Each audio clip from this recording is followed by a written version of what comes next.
तो भाई दोस्तों आज के वीडियो में हम बात करने वाले हैं खेसारी लाल यादव ट्रेंडिंग स्टार और दूसरे हमारे पावर स्टार पवन सिंह के बारे में।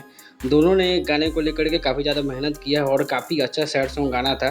और ये दोनों गाने हैं, जैसे एक भगवान कड़स गाना जो 3 मिलियन प्लस के आसपास है, और दूसरा गाना जो ना जियब तोहरा बिना, ये भी काफ़ी अच्छा सैड सॉन्ग है। और कुछ देर पहले ही पवन सिंह के शूटिंग की कुछ तस्वीरें, भगवान कड़स गाने की शूटिंग की कुछ तस्वीरें वायरल हुई हैं और काफ़ी अच्छा इसको शूटिंग किया गया, फिल्माया गया विभंशु तिवारी के द्वारा। और काफ़ी मेहनत की है इस पर पावर स्टार पवन सिंह, और गाना में इसका परफॉर्मेंस भी काफ़ी अच्छा दिख रहा है। क्योंकि 3 मिलियन उतना ज़्यादा अच्छा नहीं है, इससे और ज़्यादा उम्मीद की जा सकती है। वहीं खेसारी लाल यादव की बात करें तो इनका 2 गाना भी ट्रेंडिंग लिस्ट में है, लेकिन ट्रेंडिंग लिस्ट में होने के बावजूद भी व्यूज़ कम है। एक है ना जियब तोहरा बिना, इस गाने पे व्यूज़ उतना ज़्यादा नहीं है जितना पवन सिंह के गाने पे है।